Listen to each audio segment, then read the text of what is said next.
what are we going to cover today, and why did you stop by today? We're going to cover GTA 6 fans are freaking out over a supposedly leaked audio call featuring Take-Two CEO Strauss Zelnick revealing the game's announcement and release date, but it's likely fake. Rockstar Games co-founder Dan Houser's new studio has hired veterans he's worked with alongside for years. His new endeavor, Absurd Ventures, has also teased when some big announcements will be happening. That's good stuff. That is good stuff. So, all right, that was at number 4. I wonder what's number 3. Oh, Spider-Man 2. Spider-Man.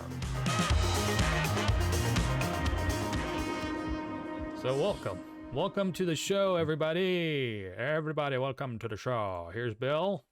Hello, everyone. Bill is like, oh, surprise. Oh, it's on me. Camera on me. We don't have a red dot on our cameras that says you're on now, because we're the ghetto rig version of a show. Welcome very much to the Real 2 Code.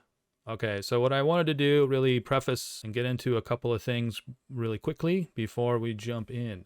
First and foremost, we are basically coming in to react to the news. We're doing research on very specific things for projects and whatnot, and as we're going through, we're running into articles. I really thought this would be a really good time and an idea here, technically, to sit here with you fine people. Now 192 subscribers. Much appreciate you being here, and whoever else that wants to subscribe and keep this thing going, just to bring you as much raw info weekly as we can, and find out about games, films, movies, whatever you want to call them now, and technology that encompasses the whole storytelling. A lot of this we're just reacting to. In some cases, we just are seeing this like as of today. Some cases we found it a few days ago, but we're not jumping into it and saying, let's find out all we can. We're going to convey as much information as we can. A lot of what we're going to say is just conjecture on our part or our own opinions. So,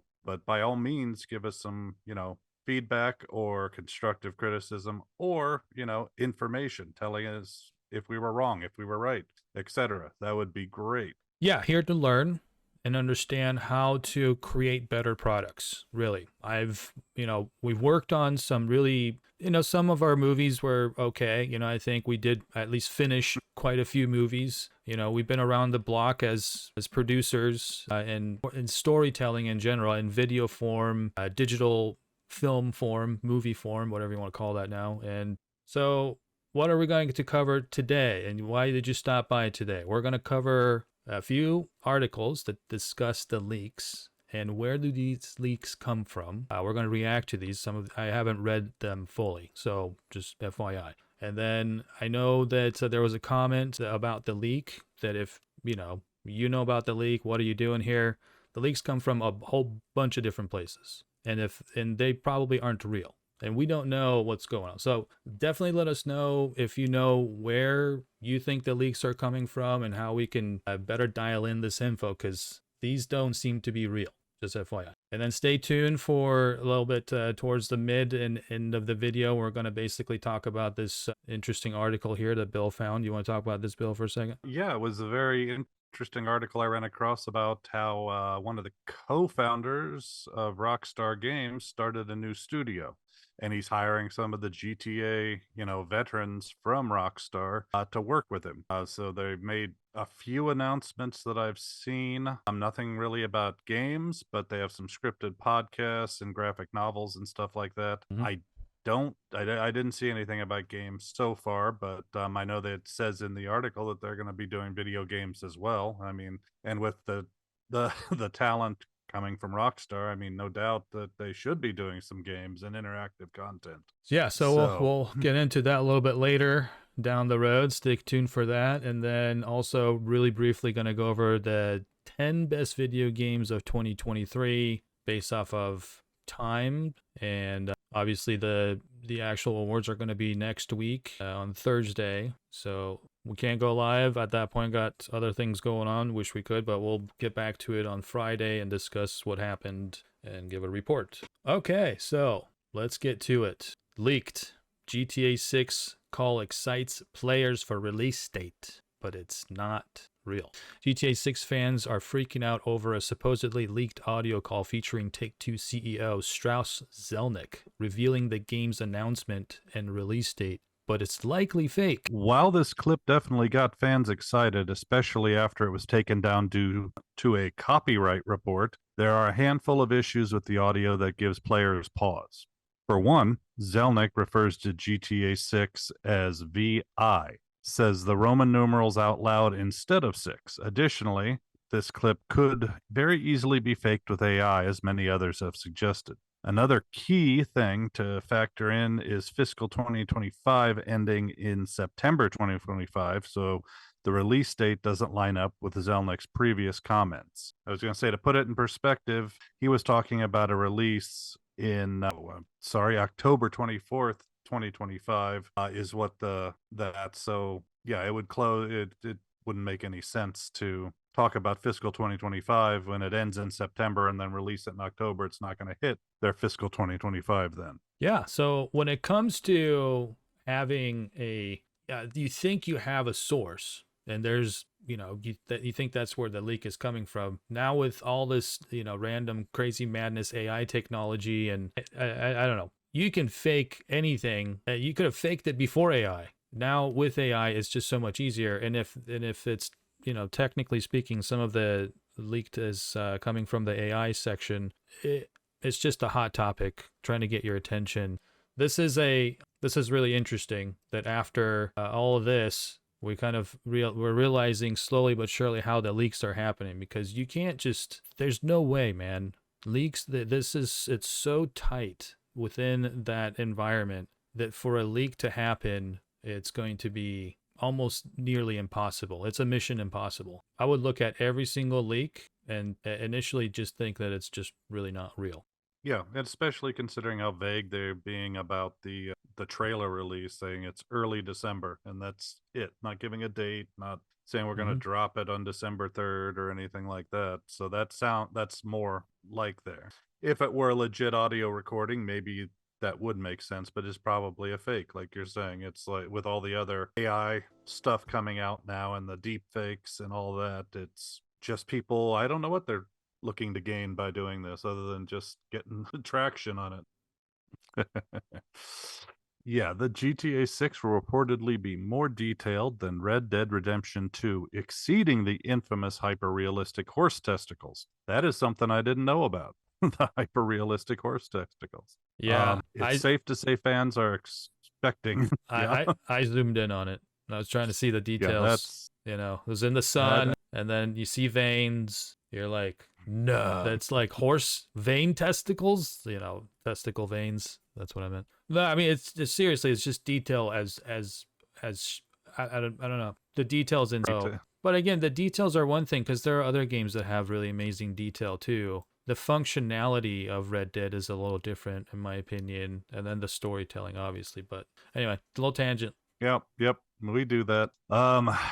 It's safe to say fans are expecting the world from GTA 6, and rightly so, considering it's launching on the new-gen PS5 and Xbox Series X/S. There's also the significant detail that GTA 6 is one of the most expensive video games of all time and will undoubtedly be the biggest game Rockstar has released so far. The open world is a huge talking point amongst fans, many of whom are expecting it to exceed the open world found in Red Dead Redemption 2, both in size and in detail. Everyone know one of Red Dead Redemption's standout features was the horse testicles shriveling up in the cold weather. And while it's incredibly funny, because I just snickered at it like a teenager, it's also impressive that Rockstar went that far. Actually, that is very impressive that they did go that far. It's like, who was in charge of coding shriveling horse testicles? And how long did that take? That's, I want to know. It's, I was saying these guys really went all out on every blade of grass is different than the other. It's not trying to repeat anything. I mean, there might be some repeats for sure, because you just have to figure out how to utilize things better and keep it cost effective at some point. But my God, the detail is just, out of this Crazy world. And also when they were going over the horses and there's a video about how they really created the horse movement and why the horse moves the way, they move. And they had the amount of studying they did with live horses and how they move around and what do they do to certain commands, all of it captured. And then it's why it's like tough to deal with the horse. It's like when you're playing GTA, it's a car, it'll just go in the direction you want it to go. You're playing Red Dead, the horse has a mind of its The own. horse is an NPC, Yeah, basically. because if there's a snake around the corner, it'll freak out, and you'll see its eyes going like, "Wah!" And then it'll start running. But anyway, But anyway, based on the the shriveling horse testicles, it also sets the bar for detail much higher for GTA 6, which won't be launching on the Xbox One or PS4, meaning it can take full advantage of the more advanced hardware and the newer systems of the PS5 and the Xbox Series XS. Now it seems like they're putting it to good use, as one of the latest leaks gives the impression that they're going further than ever before for video game details. In a now deleted post, a user drew attention to a leak scene that appeared online in September earlier this year. The scene supposedly showed the two main characters in a hotel room together chatting, and apparently, if you pay attention very closely, you can see their rib cages move as they inhale and exhale. This prompted the idea that all characters may have this detail and that it could potentially sync up to dialogue or become more prominent if they were doing something that would make them breathe heavier, like fight or run. If the leak is credible, GTA 6 could be the most realistic game we've ever seen, though hopefully there won't be a breathing exercise yoga minigame like GTA 5. nice. So all of these are speculation. It says if. Yes. Right. So the biggest thing is we're obviously going to deal with something incredible. $2 billion on a game is insane. Now, on top of that, they're not sure when it's going to come out, and I think it's really because the tech isn't where it's supposed to be with some of the things they're trying to achieve. And those some things are AI, emotional AI. So some of this stuff I think could really be just potentially like, hey, let's just wait. They're improving things. We already got the story down. We got this down. Tech is almost there for certain aspects, especially with VR. And if like 2 years down the road, VR could be in a place where they could comfortably be like, okay, here's the real first person kind of player mode. That's what it is, right? When the things come up, FPS. Am I crazy? Yeah, Please teach yeah, me. first person shooter as Right. FPS. Right. Okay. Crazy, that's why I got the film reels back there, just so everybody doesn't confuse me with a gamer. Yeah, exactly. We're not 100% gamers. We play games, yes. Both of us do, different ones, and we've played different games. But yeah, 100% not a gamer where we sit down for 12, 15 hours and play. I haven't done that in a long time, and it was on like a Super Nintendo Entertainment System. Yeah, I hadn't done that myself in a long time, and I just recently did that with Red Dead Redemption during a week break, vacation break that I had in the summer. The amount of time I played Red Dead was really because, I mean, initially, and I played other games. I didn't play, I haven't played a game like 12 hours in a row, like, I've watched series like that. I've watched a lot of movies like that. I've watched a single movie over and over again for 12 hours. That's why I have an editor head, I can sit down and do that because I'm dissecting it so much on all levels.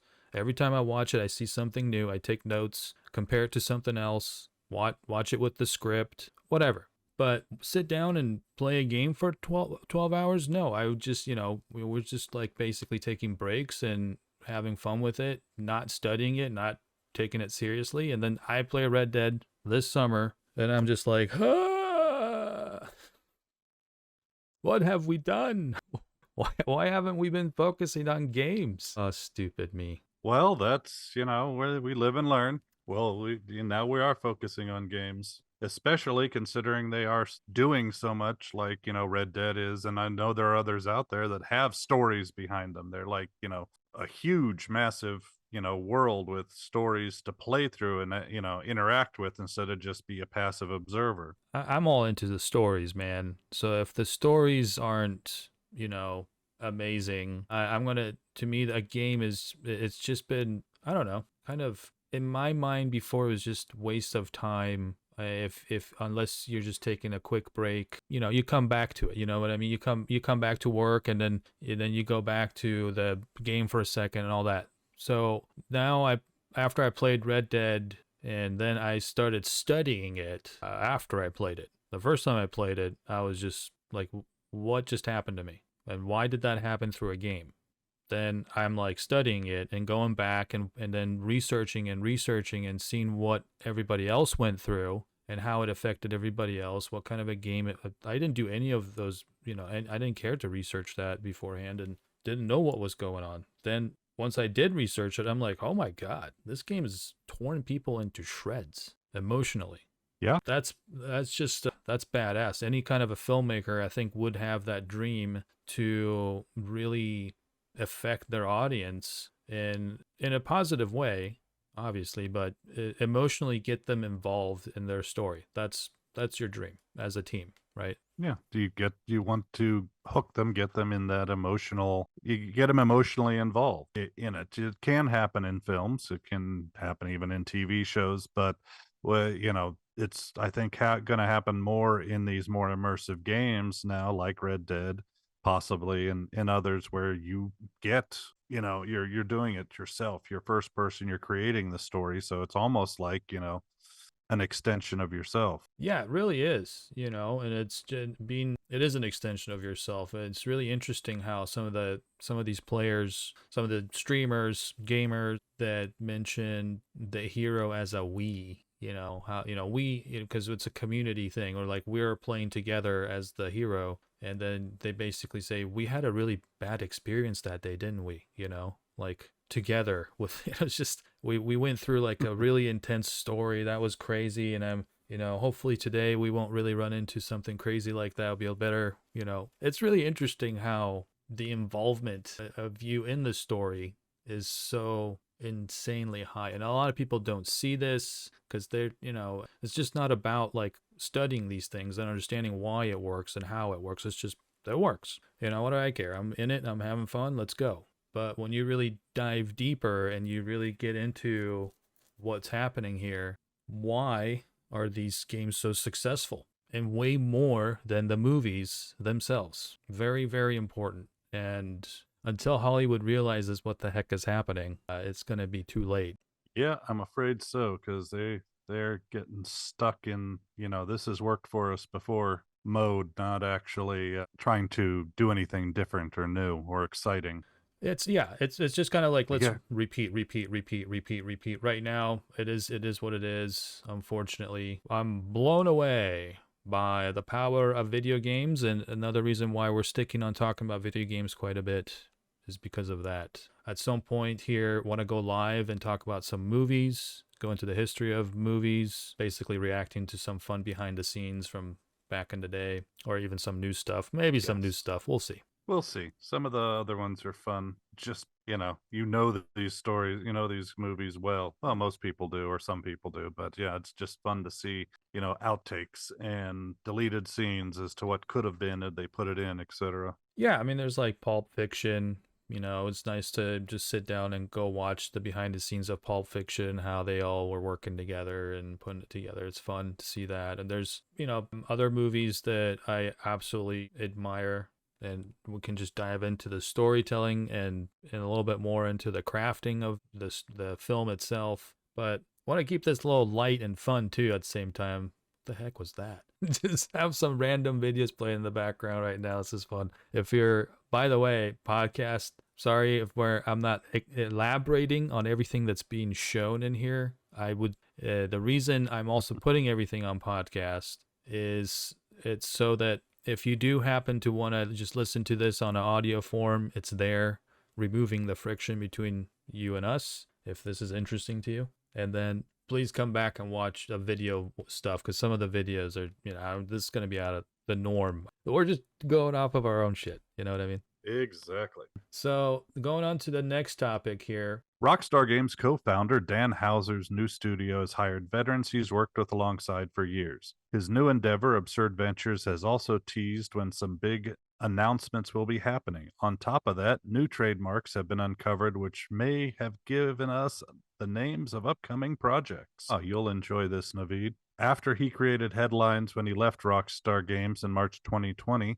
the storied games developer joined NFT Web3 studio Revolving Games as an advisor and investor. Then back in June, Mr. Hauser announced Absurd Ventures. The company said in the press release, Absurd is building narrative worlds, creating characters, and writing stories for a diverse variety of genres, without regard to medium, to be produced from live action and animation, video games, and other interactive content, books, graphic novels, and scripted podcasts. Boom. Yeah, he's hitting everything with his new venture here. So I think he's going to probably bring some really great stuff to the market. Understanding the media aspect of it. And this guy's really smart, man. You know, these guys are very, very intelligent people. They're not just regular, like, let's just make a game, you know, kind of thing. They understand human beings like nobody else. And they're also having a great time. I hope so. I mean, they're making some fun stuff. I think I would be having fun in this aspect, you know, creating it, getting it out. Yeah, and I'm not sure if people know or seen these guys. I'm sure, obviously, if you're really into the gaming world, you probably know. But from left to right, it's Sam Hauser, Aaron Garbut, Dan Hauser, and Leslie Benzies. Or Benzies. Benzies? Your guess is as good as mine. Pretty cool. So Sam and Dan are obviously brothers, as you can tell. And I feel like I've seen Dan and Sam in Red Dead as an NPC. I know I've seen them somewhere, and I probably shot them. Someone's gonna clip this, and I'm pretty sure that was a good time. Just like what's his name's shot himself in the face. Micah. Yeah. Oh, I want to play that real quick, just so that if you haven't seen this short that we put together, here we go. Did you miss me? That's how I felt when I played the game. Yeah. It was weird.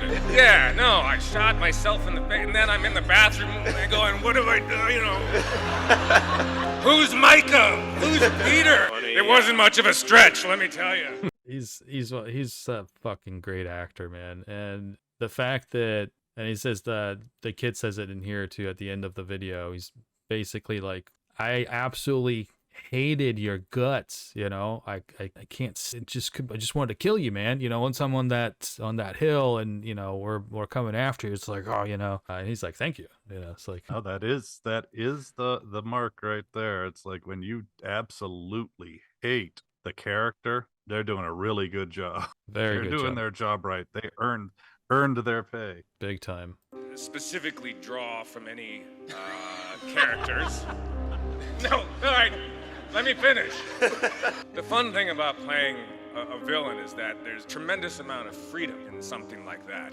So to be able to show up at work, basically, and just be an a-hole to everyone. I knew that was what was coming. I mean, who wouldn't want to do that? You're probably the first ever video game villain I've actually really despised and really wanted to punch in the face.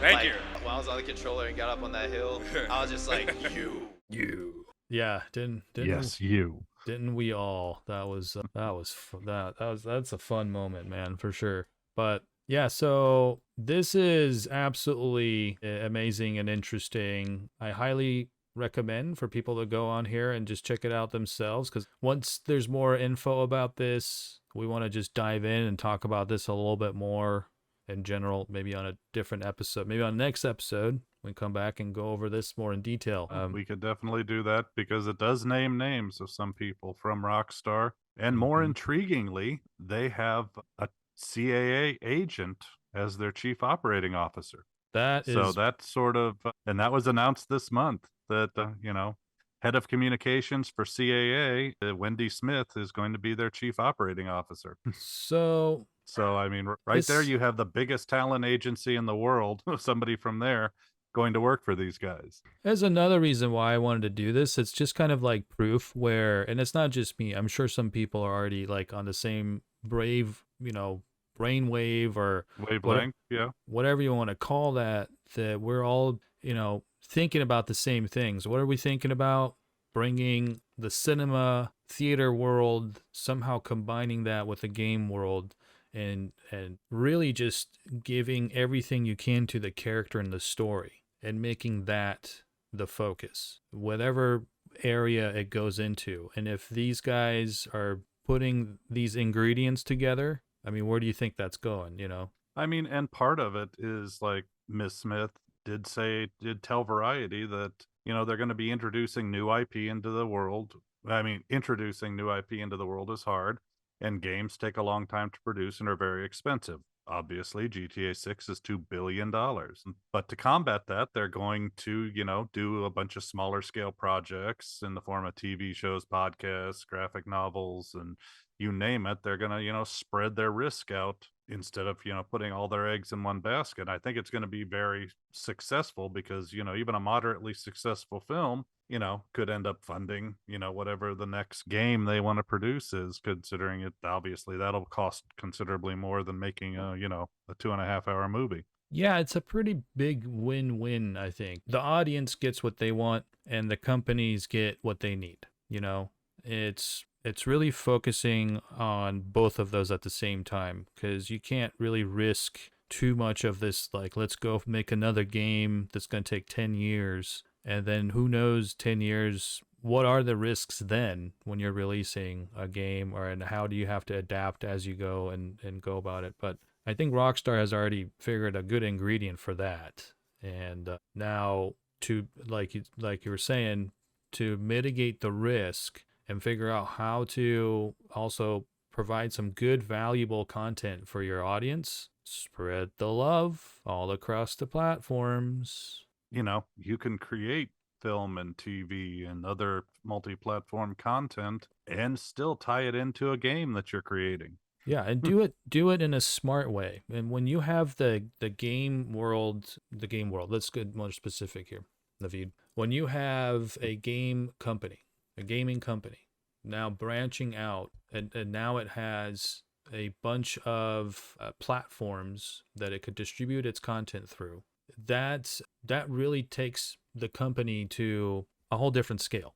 And also it provides a way for the audience to keep consistency. So if I'm like, it's kind of like a McDonald's thing, the consistency is what's important. If I'm advertising Big Mac and you go have Big Mac in Chicago and then you go have Big Mac in LA, they should taste the same.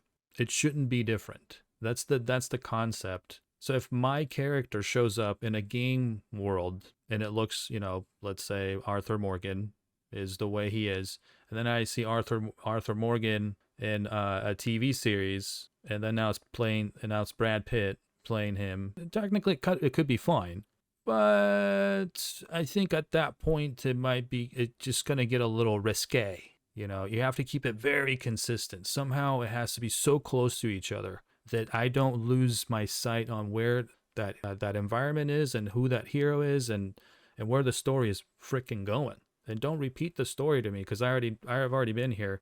Yeah, I don't know why unless you're appreciably changing the appearance of your actors for the video game, why you wouldn't put them into the live action, because they've already done the job. They've done it apparently well, especially like our villain we just saw. Why would you change that to somebody other?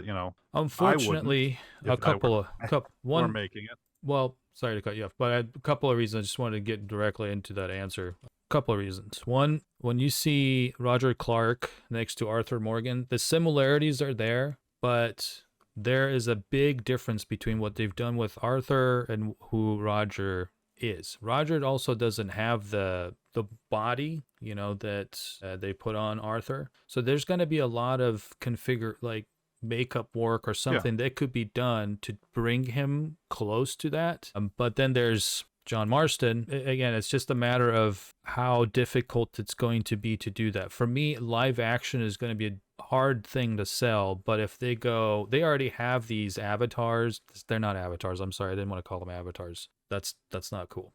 They're not avatars. And the reason they're not avatars is because the actor is representing a character. The character is its own avatar. It's not the actor's avatar. It's just two different things. And technically, you can call it the actor's character's avatar. But technically speaking, it's backwards. The character is the one that they designed, and on the left, which is we know as Micah, right? And on the right, looks so different without the stash. It's interesting. Yeah.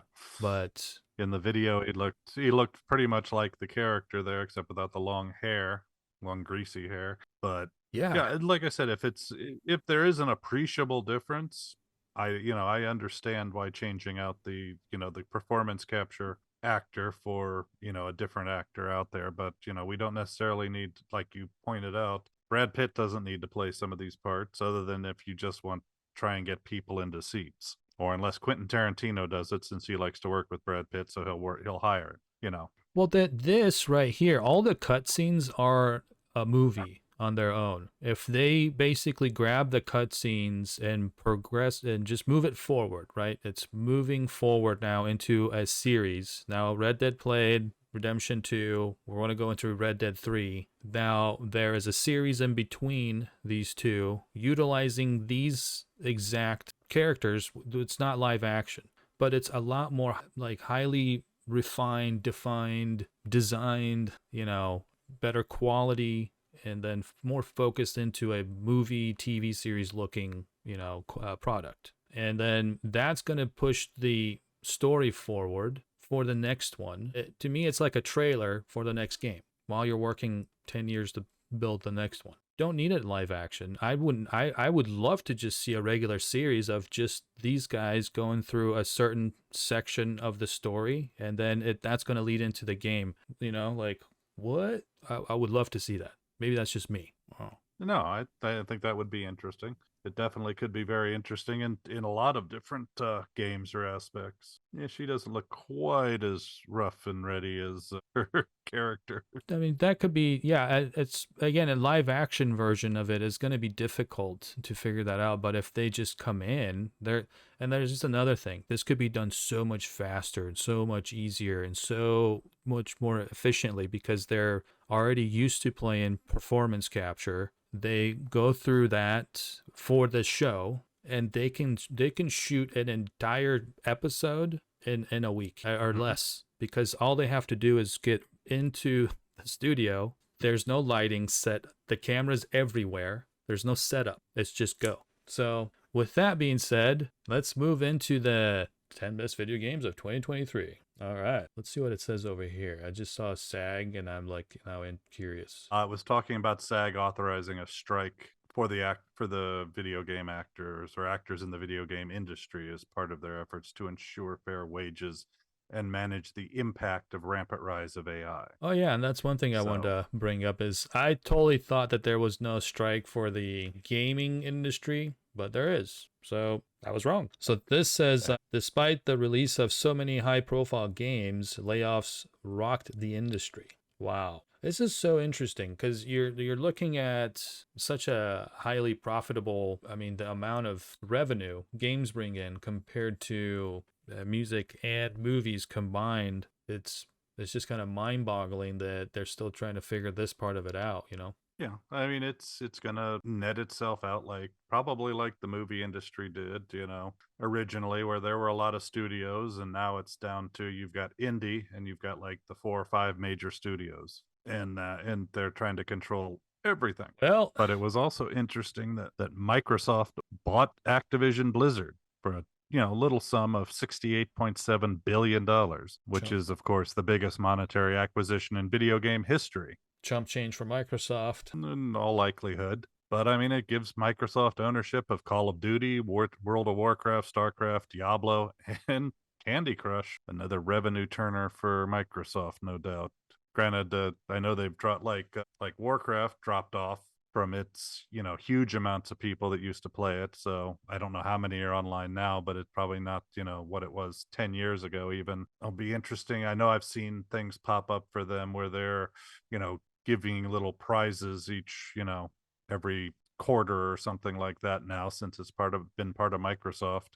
So trying to entice people back into playing the game, etc. So, or at least that's what I think they're doing. This is interesting. Over in those mediums, 2023 was a banner year for video game adaptations, starting off with the debut of The Last of Us on HBO. The series starring Pedro Pascal and Bella Ramsey proved to be a major hit with fans and critics, garnering 24 Emmy nominations. A second season based on The Last of Us Part 2 is currently in development. The other notable video game-based series included Twisted Metal on Peacock and Castlevania Nocturne on Netflix. See, this is what I'm really talking about. Is like there's a second season based on The Last of Us Part 2 is currently in development.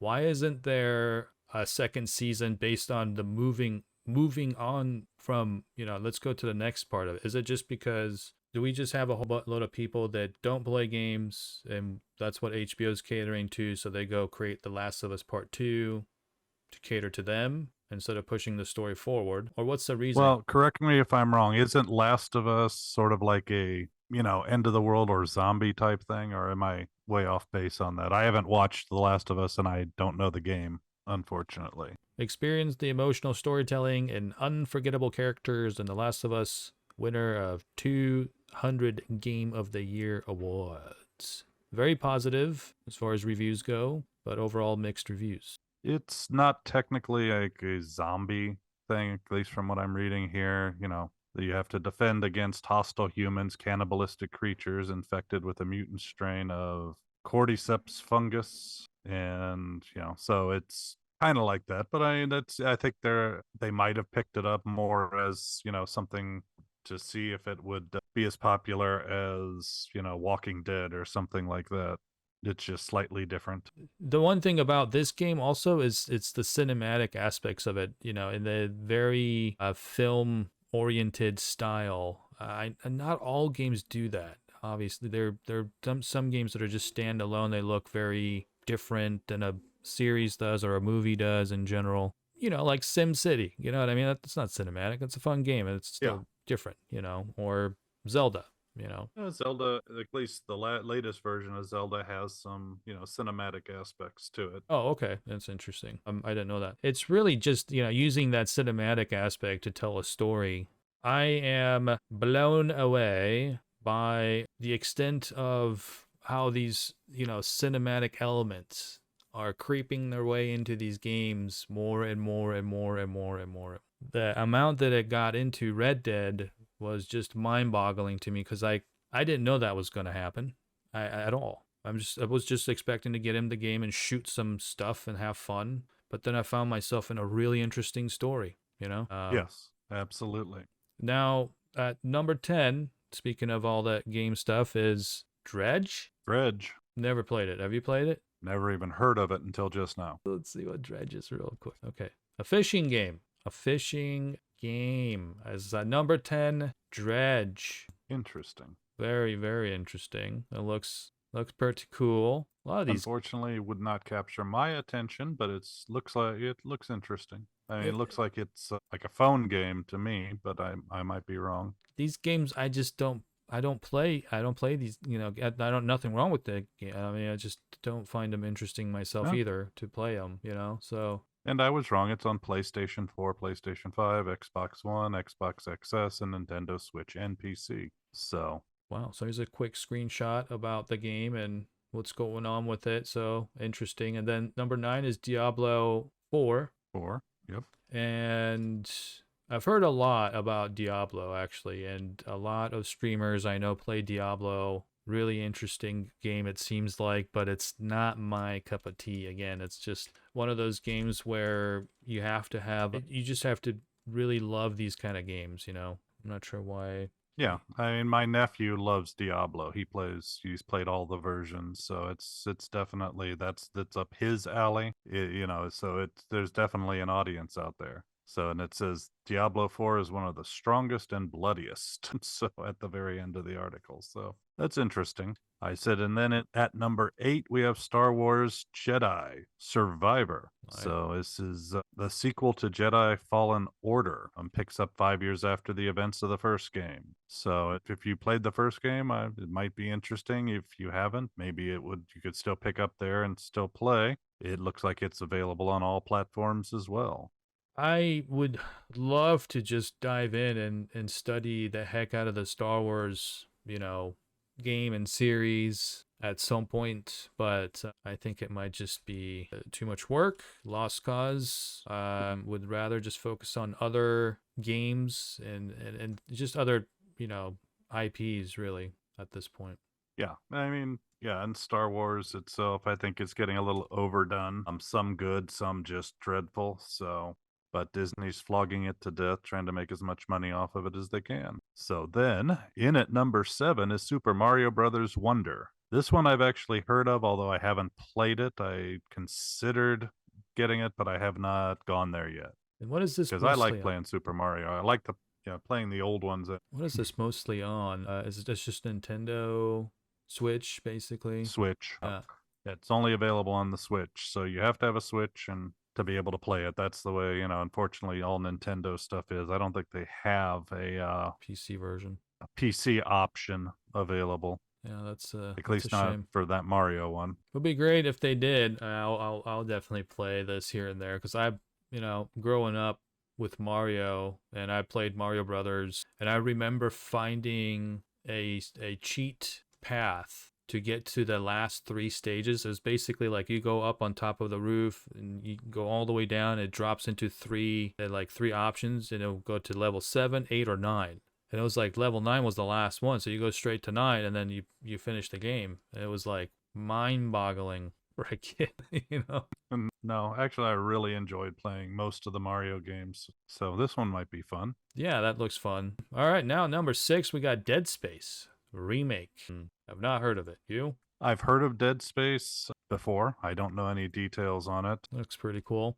I did play the Aliens game, and that's kind of what it looks like. This looks better than the Aliens game, actually. But Yeah, it might be stealing a little. I mean, their ship's been overrun by necromorphs, so xenomorphs is the name of the alien. So maybe they are playing off that just a tad bit. I would like to check this out. This is I like suspenseful space stuff a lot, actually. Like one thing I'm not to bring down Starlight or Starlight. It seems like a very interesting game. And it's got a lot going on. Starfield. I'll get the name right someday. Starlight, and I didn't even say Starfield. It seems like really interesting. This looks very familiar. Yeah. But I think I know a few people who play this.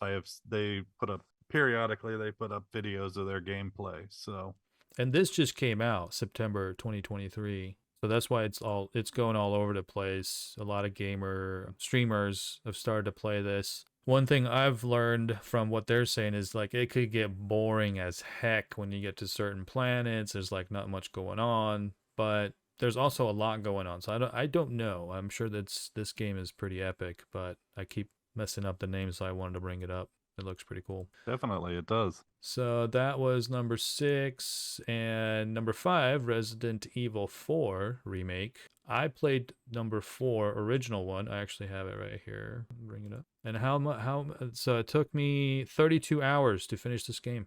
Wonder if they made it any bigger in the remake. And I played this twice. I played this game twice and finished 2 times, 122 hours.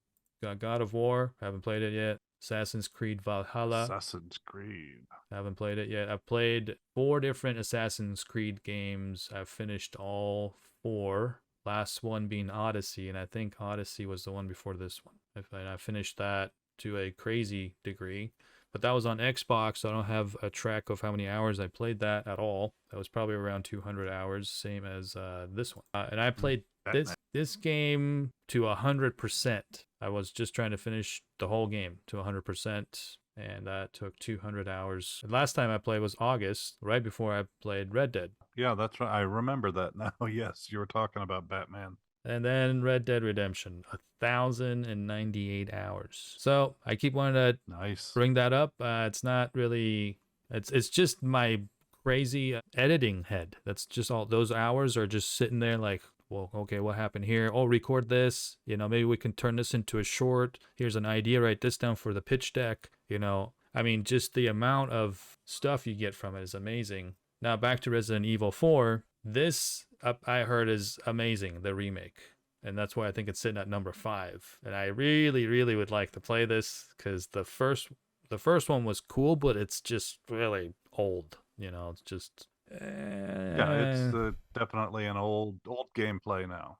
and it's still cool, you know. And I was trying to play it the other day, and after playing Red Dead and I was playing that, I'm like, no, I'm not doing this. I'm like, I'm not even gonna bother. Number 4, Legend of Zelda: Tears of the Kingdom. This one I have played to completion, and I went back and I've been steadily finishing every little side quest and everything like that. Honestly, this is the first Zelda game I have played since Ocarina of Time came out. I mean, I love that game, but I hadn't been too interested in some of the, following games. And but this one I started playing, and it was fun, challenging, definitely a little different, but yeah, it's definitely one that I enjoy playing. I'll probably continue to play, through again, maybe start at the beginning and redo it all, knowing what I know now. It would be maybe make gameplay a lot easier. But you have to construct things, you build those things, you get horses of all kinds, create all kinds of just crazy stuff.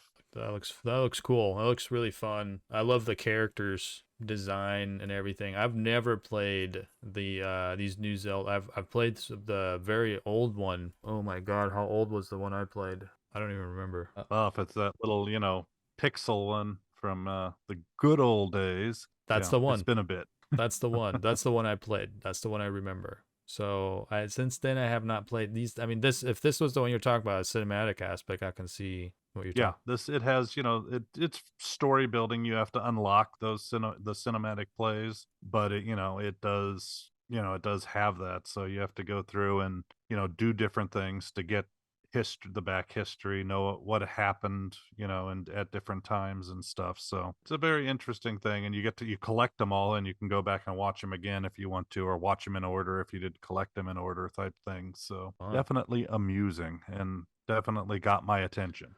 And it's going to be in the Game Awards next week. It's a nominee. That's what the trailer here is. Yes, it is. So let me actually just play it from the beginning one as well and react to this as this came out 22 hours ago. Yeah, I hate those hands, or hated them because I didn't know how to beat them to begin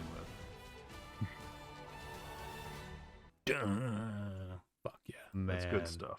That is good stuff. So, all right, that was at number 4. I wonder what's number 3. Oh, Spider-Man 2.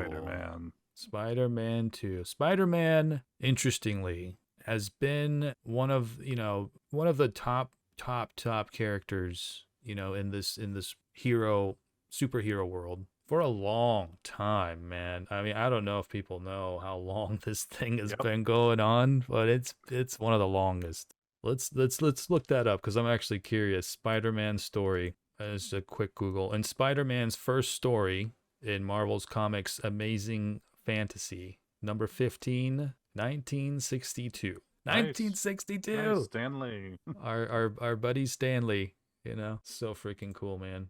What a neat idea, what a great design, still holds up. How much have they changed, really, comparatively? Hey, they updated them a bit, but that's to be expected.